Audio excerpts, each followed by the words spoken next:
Hello everyone, I am Parthiban. Welcome you to SAP Views. இன்னைக்கு date 2/6/2025.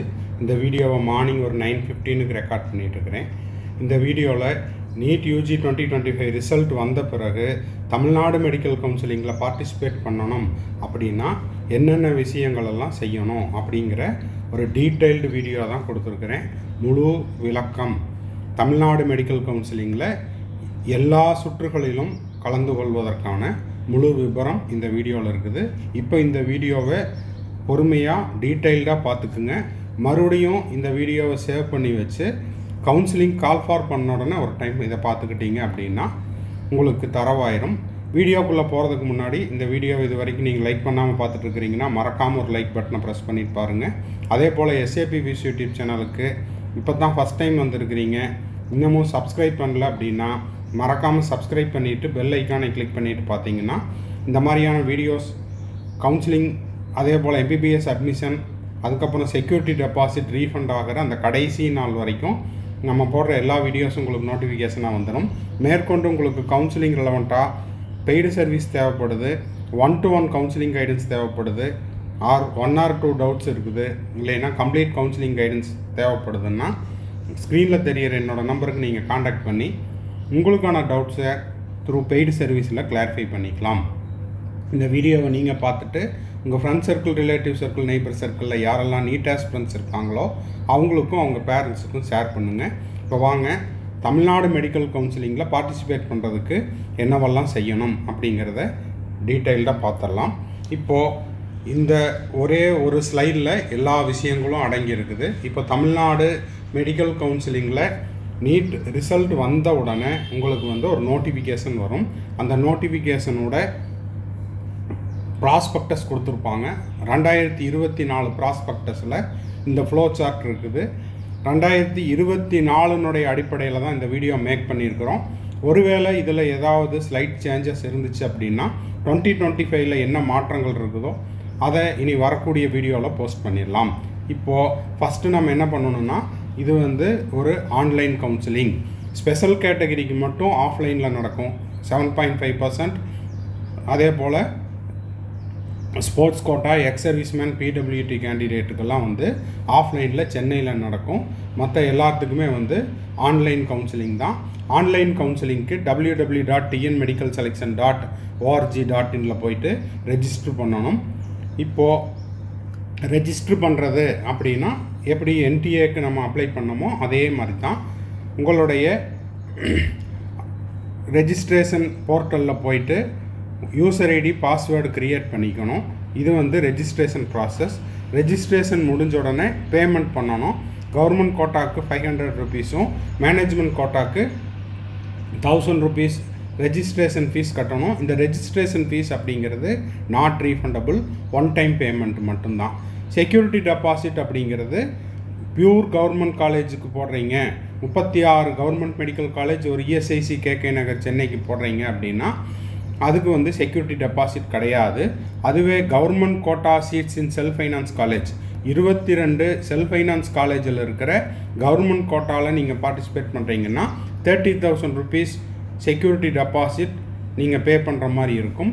இந்த amount சில terms and கண்டிஷன்ஸோட உங்களுக்கு refund ஆயிரும். ஓகேங்களா?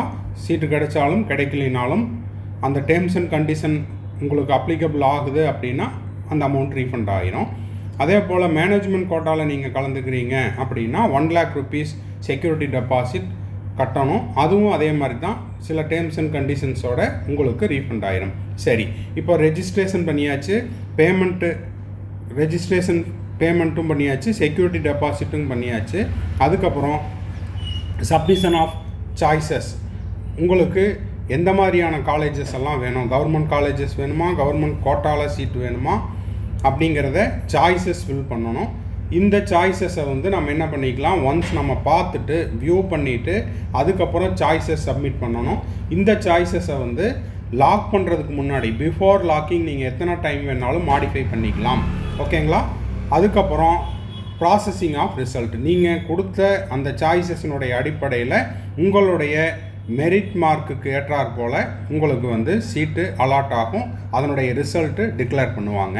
இதுதான். அப்போது என்ன பண்ணுறோம், ரெஜிஸ்டர் பண்ணுறோம், அதுக்கப்புறம் யூசர் ஐடி பாஸ்வேர்டு க்ரியேட் பண்ணுறோம், ரெஜிஸ்ட்ரேஷன் ஃபீஸ் கட்டுறோம், செக்யூரிட்டி டெபாசிட் பே பண்ணுறோம், அதுக்கப்புறம் சாய்ஸஸ் கொடுக்குறோம். சாய்ஸஸை லாக் பண்ணுறதுக்கு முன்னாடி நம்ம எத்தனை டைம் வேணாலும் மாடிஃபை பண்ணிக்கலாம், ஆல்ட்ரு பண்ணிக்கலாம்.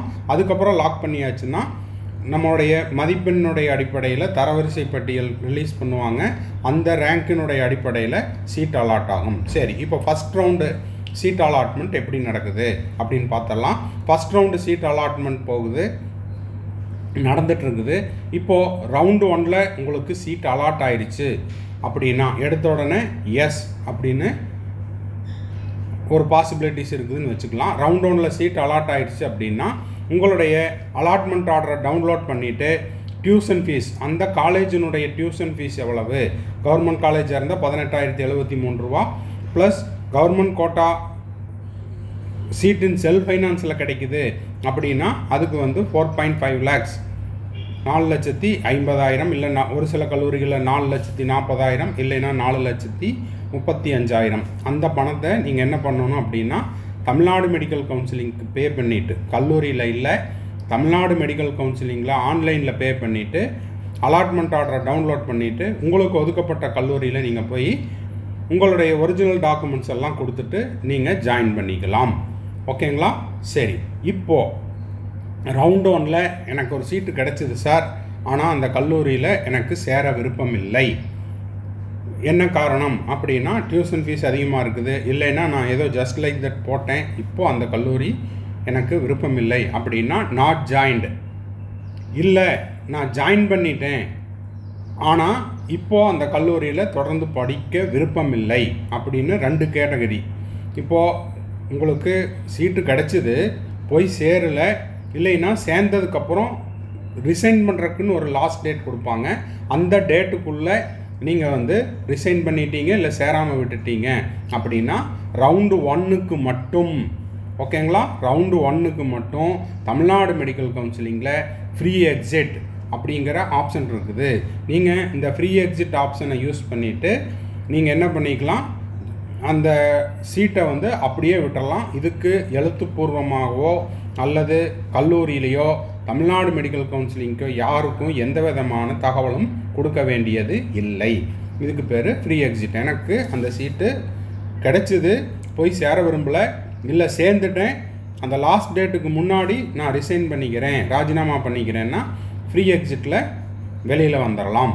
ஓகேங்களா? சரி, இப்போது இது வரைக்கும் ரவுண்டு 1ல் சீட்டு கிடைச்சவங்க, கிடச்சி சேராதவங்க, சேர்ந்து ரிசைன் பண்ணுறவங்கள பற்றி பார்த்தோம். இப்போது எனக்கு சீட்டே கிடைக்கல சார், ரவுண்டு 1ல் நான் கலந்துக்கிட்டேன், ரெஜிஸ்டர் பண்ணேன், அதே போல் சாய்ஸ் ஃபில் பண்ணேன், எனக்கு சீட்டு கிடைக்கல அப்படின்னா ரவுண்டு 1 முடிஞ்சதுக்கப்புறம் என்ன பண்ணிக்கலாம், ரவுண்டு 2ல் நீங்கள் பார்ட்டிசிபேட் பண்ணலாம். திரும்பவும் ரெஜிஸ்ட்ரேஷன் பண்ண வேண்டியதில்லை. அதாவது ரெஜிஸ்ட்ரேஷன் பண்ண வேண்டியதில்லைன்னா ஏற்கனவே நீங்கள் பண்ணின அந்த ரெஜிஸ்ட்ரேஷன் அமௌண்ட்டையே ரவுண்டு 2க்கும் எடுத்துக்குவாங்க.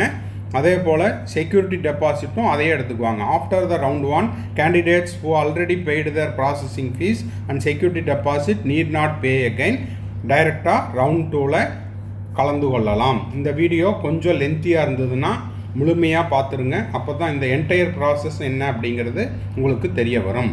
சரி, இப்போது எனக்கு ரவுண்டு 1ல் ஒரு சீட்டு கிடச்சிது, நான் போய் ஜாயின் பண்ணிட்டேன், காலேஜில் என்னுடைய டாக்குமெண்ட்டெல்லாம் கொடுத்துட்டு தமிழ்நாடு மெடிக்கல் கவுன்சிலிங்லேயும் ஃபீஸ் கட்டிட்டேன், அதே போல் காலேஜ்லேயும் போய் ரிப்போர்ட் பண்ணிவிட்டு அந்த கல்லூரியில் எக்ஸ்ட்ராவாக என்னென்ன ஃபீஸ் கேட்டாங்களோ அதையும் கட்டிட்டேன், அதுக்கப்புறம் ஹாஸ்டல் ஃபீஸும் கட்டிட்டேன். இப்போது ரவுண்டு 2ல் நான் திரும்பவும் கலந்து கொள்ள விருப்பம் இருக்குது. ஏன்னா முதல் ரவுண்டில் எனக்கு வந்து கிடைச்ச கல்லூரி என்னுடைய விருப்ப கல்லூரியாக இல்லை, டிஸ்டன்ஸ் வைஸ் தூரமாக இருக்குது, நான் வந்து வேறொரு கல்லூரியை எங்கள் டிஸ்ட்ரிக்ட்டுக்கு பக்கத்துலேயே நான் பார்க்குறேன், இல்லைன்னா இதை விட சென்னை சைடில் எங்கேயாவது நான் போய் படிக்கலான்னு விருப்பப்படுறேன் அப்படின்றவங்க, இல்லை ஆல் இண்டியா கோட்டாவில் ரவுண்ட் 2ல் நான் போய் கலந்துக்கிறேன் அப்படின்றவங்க என்ன பண்ணலாம், வில்லிங் ஃபார் ரீஅலாட்மெண்ட் ரவுண்டு 2 ஆரம்பிக்கிறதுக்கு முன்னாடி are you willing to participate in round 2 அப்படின்னு ஒரு வில்லிங்னஸ் கேட்பாங்க. இதுவும் ஆன்லைனில் தான் கேட்பாங்க. அந்த இடத்துல விருப்பம் இருக்குது, ரவுண்ட் 1ல் கிடைச்ச சீட்டே போதும்னா நீங்கள் அப்படியே கம்முன்னு விட்டுறலாம். இல்லை ரவுண்டு 2ல் நான் ரீஅலாட்மெண்ட்டில் போடுறேன் அப்படின்னா எஸ் ஆர் நோன்னு 2 ஆப்ஷன் இருக்கும். எஸ் கொடுத்துட்டு நீங்கள் என்ன பண்ணுறீங்க, ரீஅலாட்மெண்ட் கொடுத்து 2வது ரவுண்டுக்கு திரும்பவும் அதே மாதிரி என்ன பண்ணணும், சாய்ஸ் ஃபில்லிங் கொடுக்கணும்.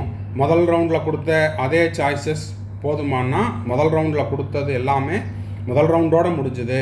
2வது ரவுண்டுக்கு திரும்பவும் நீங்கள் என்ன பண்ணுறீங்க, 2வது ரவுண்டில் நியூ சாய்ஸஸ் ஃபில் பண்ணுறீங்க, லாக் பண்ணுறீங்க. சீட் அலாட் ஆச்சுன்னா முதல் ரவுண்டில் இருக்கிற சீட்டை வேண்டான்னு சொல்லிவிட்டு அங்கே கொடுத்த டாக்குமெண்ட்டெல்லாம் வாங்கிட்டு 2வது ரவுண்டில் கிடச்ச நியூ காலேஜில் ரீஅலாட்மெண்ட் சீட்டில் போய் ஜாயின் பண்ணிக்கிறீங்க. ஒருவேளை 2வது ரவுண்டில் சீட்டு கிடைக்கல அப்படின்னா முதல் ரவுண்டில் உங்களுக்கு கிடைச்ச சீட்டு அப்படியே ரீடைன் ஆகும். நீங்கள் அங்கேயே அப்படியே படிக்கலாம். ரீடைன் த கோர்ஸ் இந்த அலாட்டட் காலேஜ். எஸ்ன்னா 2வது ரவுண்டில் கிடைச்ச புது காலேஜில் போய் ரிப்போர்ட் பண்ணணும். அதுக்கு முன்னாடி முதல் ரவுண்டில் உங்களுக்கு நீங்கள் ஜாயின் பண்ண அந்த சீட்டில் அந்த கல்லூரி முதல்வரை பார்த்து இந்த மாதிரி 2வது ரவுண்டில் நான் கலந்துக்கிட்டேன், அதனால் முதல் ரவுண்டில் உங்கள் காலேஜில் கிடைச்ச சீட்டை நான் இப்போ ரிசைன் பண்ணிவிட்டு டாக்குமெண்ட்டெல்லாம் வாங்கிட்டு புது கல்லூரியில் போய் சேர போகிறேன் அப்படின்னு எழுத்துப்பூர்வமாக எழுதி கொடுத்துட்டு டாக்குமெண்ட்டு எல்லாம் வாங்கிட்டு சர்டிஃபிகேட்டெல்லாம் வாங்கிட்டு 2வது ரவுண்டில் கிடைச்ச காலேஜில் அதே மாதிரி போய் திரும்பவும் டாக்குமெண்ட்டை கொடுத்துட்டு ஃபீஸை கட்டிட்டு திரும்பவும் ரீஅலாட்மெண்ட் எடுத்துக்கிறீங்க. 2வது ரவுண்டில் ரீஅலாட்மெண்ட் கிடைக்கலைன்னா முதல் ரவுண்டில் இருக்கிற காலேஜில் அப்படியே நீங்கள் கண்டினியூ பண்ணலாம். ஓகேங்களா? சரி, இப்போது இந்த சைடு லெஃப்ட் சைடில் ரவுண்டு 1ல் கலந்துக்கிட்டேன், எனக்கு சீட்டு கிடைக்கல. இப்போ நான் என்ன பண்ணுறது, ரவுண்டு 2ல் திரும்பவும் ட்ரை பண்ணுறோம். திரும்பவும் ட்ரை பண்ணுறதுக்கு ரெஜிஸ்டர் பண்ணணும், ஆனால் பேமெண்ட் பண்ண வேண்டியதில்லை. ரெஜிஸ்டர் அப்படிங்கிறது willing to participate in round 2 S கொடுக்குறீங்க. திரும்பவும் என்ன பண்ணுறீங்க, இருக்கிற வேக்கன்சி எல்லாம் பார்க்குறீங்க. சீட் மேட்ரிக்ஸில் என்னென்ன காலேஜஸ் அவைலபிளாக இருக்குது, ரவுண்ட் 1ல் எடுத்தது போக ரிமைனிங் இருக்கிற சீட்ஸை பார்க்குறீங்க, வேக்கன்சீட்டை பார்க்குறீங்க. விர்ச்சுவல் வேக்கன்சின்னா என்ன அப்படின்னு ஏற்கனவே ஒரு வீடியோ போஸ்ட் பண்ணியிருக்கிறோம், பார்த்துக்குங்க. இருக்கிற வேக்கன்சிக்கு ஏற்றார் போல் திரும்பவும் சாய்ஸ் ஃபில்லிங் சப்மிட் பண்ணுறீங்க. சப்மிட் பண்ணிவிட்டு அதுக்கப்புறம் அதை லாக் பண்ணுறீங்க. லாக் பண்ணிவிட்டு ரவுண்டு 2க்கு ரிசல்ட்டுக்காக வெயிட் பண்ணுறீங்க. நான் முதல் ரவுண்ட்லேயே நான் சாய்ஸ் ஃபில் பண்ணியிருந்தேன் அப்படின்னா அது எல்லாமே என்ன ஆயிரும், ஃபஸ்ட் ரவுண்டு முடிஞ்ச உடனேயே கேன்சல் ஆயிரும். முதல் ரவுண்டில் கொடுத்த அந்த சீட் சாய்ஸ் ஃபில்லிங் அப்படிங்கிறது முதல் சுற்றோடு முடிஞ்சுது. 2வது ரவுண்டுக்கு நீங்கள் திரும்பவும் சாய்ஸ் ஃபில்லிங் கொடுக்கணும். அதை திரும்பவும் என்ன பண்ணுறீங்க, எடிட் பண்ணுறதுனா எடிட் பண்ணிக்கலாம். அதுக்கப்புறம் லாக் பண்ணணும். ரிசல்ட்டுக்காக வெயிட் பண்ணுறீங்க. சீட்டு கிடச்சிருச்சு அப்படின்னா 2வது ரவுண்டில் கிடைச்ச கல்லூரியில் போய் நீங்கள் ரிப்போர்ட் பண்ணி உங்களுடைய டாக்குமெண்ட்டை சப்மிட் பண்ணிவிட்டு என்ன பண்ணுறீங்க, ஃபீஸை கட்டிட்டு 2வது ரவுண்டு கல்லூரியில் சேர்ந்து கொள்ளலாம். இல்லை சார் 2வது ரவுண்ட்லேயும் கலந்துக்கிட்டேன், எனக்கு சீட்டு கிடைக்கல, நோ அப்படின்னா 3வது ரவுண்டுக்காக வெயிட் பண்ணணும். 3வது ரவுண்ட்லேயும் திரும்பவும் அதே மாதிரி சாய்ஸ் ஃபில்லிங் கொடுக்குறீங்க, லாக் பண்ணுறீங்க. ஏற்கனவே கட்டின அந்த ரெஜிஸ்ட்ரேஷன் ஃபீஸே போதுமானது. செக்யூரிட்டி டெபாசிட் ஏற்கனவே கட்டியிருப்பீங்க, அதுவும் போதுமானது. இப்போது 3வது ரவுண்டில் சாய்ஸ் ஃபில்லிங் கொடுத்து நீங்கள் அதுக்காக வெயிட் பண்ணணும். சரி, இப்போது 2வது ரவுண்டில் சீட்டு கிடச்சிருச்சு. சீட்டு கிடச்சவங்க போய் ஜாயின் பண்ணிட்டீங்க. ரீஅலாட்மெண்ட் ரவுண்ட் 1ல் ரீஅலாட்மெண்ட் வாங்கினீங்க. முதல் ரவுண்ட்லேருந்து எல்லா சர்டிஃபிகேட்டையும் வாங்கிட்டு 2வது ரவுண்டில் போய் ஜாயின் பண்ணியாச்சு. இப்போது சர்டிஃபிகேட் எல்லாம் கொடுத்தாச்சு. இது ஒரு கேஸ். சரி, இப்போது 2வது ரவுண்டில் எனக்கு ஒரு சீட்டு கிடச்சிது சார். ஃபஸ்ட் ரவுண்டில் சீட்டு கிடைக்கல, 2வது ரவுண்டில் சீட்டு கிடச்சிது. இல்லை ஃபஸ்ட் ரவுண்டில் சீட்டு கிடச்சி ரீஅலாட்மெண்ட் வாங்கினேன். இப்போது 2வது ரவுண்டில் கலந்துக்கிட்டேன், ரீஅலாட்மெண்ட்டில் எனக்கு சீட்டு கிடச்சிது அப்படின்னா ஃபஸ்ட் ரவுண்டில் கிடைச்ச சீட்டை ஆட்டோமேட்டிக்காக கேன்சல் ஆயிரும். ஓகேங்களா? ரீஅலாட்மெண்ட்டில் உங்களுக்கு எந்த காலேஜ் கிடச்சிருக்குதோ அந்த காலேஜுக்கு தான் நீங்கள் போக முடியும். 2வது ரவுண்டில் கிடச்சிருச்சு, எனக்கு இந்த சீட்டு வேண்டாம், முதல் ரவுண்டில் இருக்கிற சீட்டுக்கு நான் திரும்ப போகிறேன்னா அதுக்கு வாய்ப்பு கிடையாது. இல்லை சார் ஃபஸ்ட் ரவுண்டில் சீட்டு கிடைக்கல, செகண்ட் ரவுண்டில் தான் இப்போ சீட்டு கிடச்சிருக்குது அப்படின்னாலும் அந்த 2வது ரவுண்டில் கிடைச்ச சீட்டுக்கு நீங்கள் போய் ஜாயின் பண்ணணும்.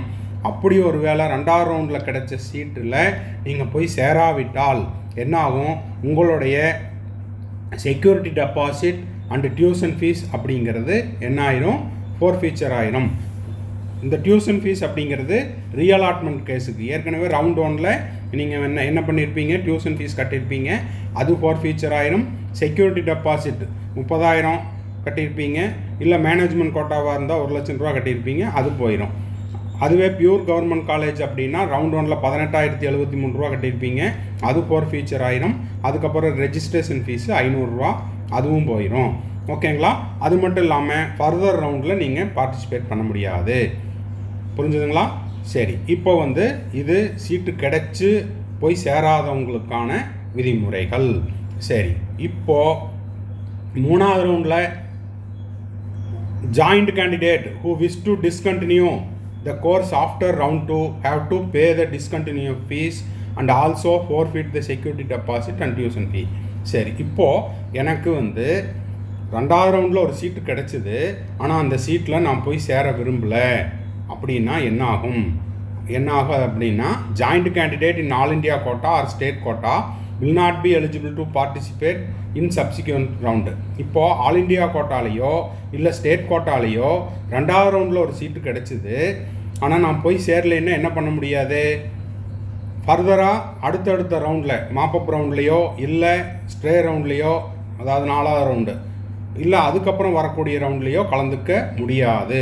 சரி, அப்படியும் மீறி கலந்துக்கணும் அப்படின்னா joint candidate who wish to discontinue the course, கிடைச்ச சீட்டை இந்த ரெசிக்னேஷன் டேட்டு முடிஞ்சிருச்சு, ராஜினாமா டேட்டு முடிஞ்சிருச்சு, அதுக்கப்புறம் நீங்கள் போய் டிஸ்கண்டினியூ பண்ணணும் அப்படின்னு விருப்பப்பட்டீங்கன்னா, என்னால் பணம் கட்ட முடியல, ஃபீஸ் அதிகமாக இருக்குது அப்படின்றவங்க joint candidate who wish to discontinue the course after the round 2, 2ஆம் சுற்றுக்கு பிறகு நீங்கள் டிஸ்கண்டினியூ பண்ணுறீங்க அப்படின்னா have to pay the discontinuation fees. Discontinuation fees அப்படிங்கிறது 10 லட்சம் ரூபாய் அபராதம். நல்லா ஞாபகம் வச்சுக்கோங்க. 2வது ரவுண்டுக்கு பிறகு ஒரு சீட்டு கிடச்சிருச்சு, அந்த சீட்டு வேண்டாம் அப்படின்னா அதற்கு நீங்கள் அபராதமாக டிஸ்கண்டினியூஷன் ஃபீஸ் 10 லட்சம் ரூபா கட்டணும். செக்யூரிட்டி டெபாசிட் 30,000 கட்டியிருந்தாலோ 1,00,000 கட்டியிருந்தாலோ, டியூஷன் ஃபீஸ் 18,073 ரூபா கட்டியிருந்தாலோ இல்லை 4,50,000 லட்சம் ரூபா கட்டியிருந்தாலோ அது எல்லாமே உங்களுக்கு அபராதமாக போய்விடும். மாப்பப் ரவுண்டு 3வது சுட்டை தான் மாப்பப் ரவுண்டு அப்படின்னு சொல்கிறோம். தேர்ட் ரவுண்டில் கலந்துக்கணும் அப்படின்னா இது வரைக்கும் உங்களுக்கு சீட்டு கிடைக்காமல் இருக்கணும், 1 and 2ல் சீட்டு கிடைக்காமல் இருக்கணும். அதுக்கும் அதே மாதிரி தான், ஏற்கனவே நீங்கள் ரெஜிஸ்ட்ரேஷன் ஃபீஸ் கட்டியிருப்பீங்க, செக்யூரிட்டி டெபாசிட் கட்டியிருப்பீங்க, அந்த அமௌண்ட்டை வச்சு willing to participate in mop-up round அப்படின்னு எஸ் ஆர் நோ உங்கள்கிட்ட கேட்பாங்க. அதுக்கு எஸ் கொடுத்துட்டு சாய்ஸ் ஃபில் பண்ணிவிட்டு அதை எடிட் பண்ணுறதுனா எடிட் பண்ணிவிட்டு அதுக்கப்புறம் சாய்ஸ் லாக் பண்ணணும். ஒரு விஷயத்தை நல்லா ஞாபகம் வச்சுக்கோங்க, மாப்பப் ரவுண்டில் நடுவில் ஒரு கேண்டிடேட்டு திடீர்னு உள்ளே வர முடியாது. ரவுண்டு 1 ஸ்டார்ட் ஆகிறதுக்கு முன்னாடி யாரெல்லாம் ரெஜிஸ்டர் பண்ணி உங்கள் பெயர் அப்படிங்கிறது தரவரிசை பட்டியலில் இருந்ததுன்னா அவங்க மட்டும்தான் மாப்பப் ரவுண்டில் கலந்துக்க முடியும். ஓகேங்களா? 1, 2 இதில் எல்லாம் நான் ரெஜிஸ்டரே பண்ணல, கவுன்சிலிங்கில் இதுக்கு முன்னாடி நான் ரெஜிஸ்டர் பண்ணல, ரெஜிஸ்ட்ரேஷன் ஃபீஸ் பண்ணல, இப்போ நான் 3வது சுற்றில் திடீர்னு நடுவில் உள்ள வரலாமான்னா அதற்கு விதிமுறையில் இடமில்லை. ஓகேங்களா? சரி, இப்போ மாப்பப் ரவுண்ட்லேயும் நீங்கள் கலந்துக்கிறீங்க.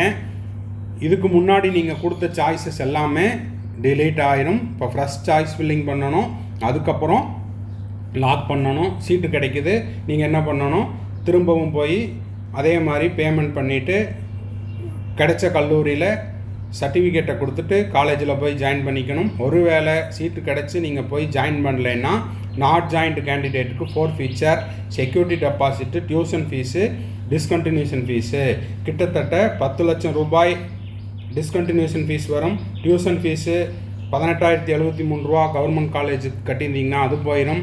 அதுக்கப்புறம் 4,50,000 லட்சம் ரூபா கட்டியிருந்தீங்கன்னா அந்த அமௌண்ட்டு போயிடும். கவர்மெண்ட் கோட்டா செல்ஃப் ஃபைனான்ஸுக்கு 13 லட்சம் ரூபா, மேனேஜ்மெண்ட் கோட்டாக்கு என்ஆர்ஐ சீட்டாக இருந்தால் 24 லட்சம் ரூபா, என்ஆர்ஐ லேப்ஸ் இருந்தால் 21 லட்சம் ரூபா. இது எல்லாமே சேர்ந்து அபராதமாக போய்விடும். ஓகேங்களா? அதனால் 2வது சுற்றுக்கு அப்புறம் சீட்டு கிடச்சி நீங்கள் போய் சேரல அப்படின்னா அதனோட இழப்பு அப்படிங்கிறது பெரிய இழப்பாக இருக்கும். ஓகேங்களா? சரி, இப்போது சீட்டே கிடைக்கல சார், 3வது ரவுண்ட்லேயும் கலந்துக்கிட்டேன், ஃபஸ்ட்டில் கலந்துக்கிட்டேன், 2வதுல கலந்துக்கிட்டேன், 3வதுல கலந்துக்கிட்டேன், சீட்டே கிடைக்கல, ஒன்றும் பிரச்சனை இல்லை. 4வது ரவுண்டில் நீங்கள் திரும்பவும் வில்லிங்னஸ் கேட்பாங்க. ஏற்கனவே நீங்கள் ரெஜிஸ்டர் பண்ணியிருக்கிறீங்க, உங்களுடைய பெயர் பட்டியலில் உங்கள் பெயர் இருக்குது அப்படின்னா yes willing to participate in stay round, 4வது ரவுண்டில் கலந்துக்கிறீங்க, சாய்ஸ் ஃபில் பண்ணுறீங்க. சாய்ஸ் லாக் பண்ணுறீங்க, ரிசல்ட்டுக்காக வெயிட் பண்ணுறீங்க, சீட்டு கிடைக்குது, போய் ஜாயின் பண்ணுறீங்க. கிடைக்கல, அடுத்த ரவுண்ட் இருக்குதா அப்படின்னு பார்க்குறோம், அதுக்கும் அது அன்சோவான் அப்படியே போயிட்டே இருக்குது. கிடைக்கலைன்னா கவுன்சிலிங் முடிஞ்சது, செக்யூரிட்டி டெபாசிட்டை மார்ச் மாதம் ரீஃபண்ட் வாங்கிக்கிட்டு நீங்கள் திரும்பவும் ரிப்பீட் பண்ணுறதுனா பண்ணலாம். இப்போது சீட்டு கிடைச்சவங்க என்ன பண்ணணும், எப்போது ஸ்டே ரவுண்டில் காலேஜில் போய் ஜாயின் பண்ணிவிட்டு டியூஷன் ஃபீஸ் கட்டிட்டு சர்டிஃபிகேட்டெல்லாம் கொடுத்துட்டு கல்லூரியில் சேர்ந்து படிக்க வேண்டியது தான். ஓகேங்களா? இப்போது 4வது ரவுண்டில் உங்களுக்கு ஒரு சீட்டு கிடச்சி நீங்கள் போய் சேரல அப்படின்னா இந்த இடத்துல இழப்பு அப்படிங்கிறது மிகப்பெரிய இழப்பாக இருக்கும். என்னென்ன இழப்பாகுது? உங்களுடைய டியூஷன் ஃபீஸ் போயிடும்.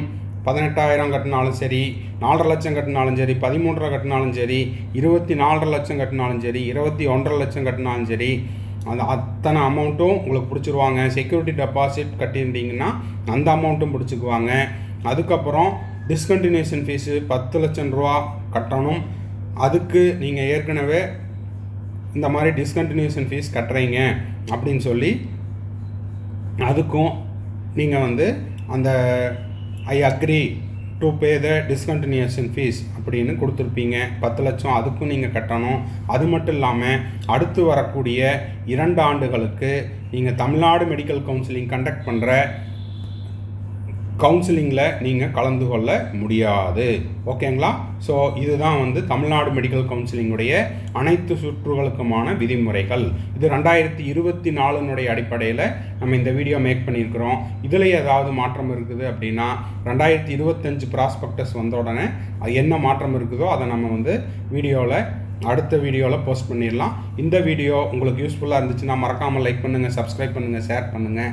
தேங்க்ஸ் ஃபார் வாட்சிங். மேற்கொண்டு கவுன்சிலிங் ரெலவெண்ட்டாக பெய்டு சர்வீஸ் தேவைப்படுதுன்னா ஸ்க்ரீனில் தெரியிற என்னோட நம்பருக்கு நீங்கள் காண்டாக்ட் பண்ணி உங்களுக்கான டவுட்ஸை த்ரூ பெய்டு சர்வீஸில் கிளாரிஃபை பண்ணிக்கலாம். தேங்க்ஸ் ஃபார் வாட்சிங். Bye, see you, have a nice day. மறுபடியும் அடுத்த வீடியோவில் அடுத்த ஒரு அப்டேட்டோட மீட் பண்ணுறேன்.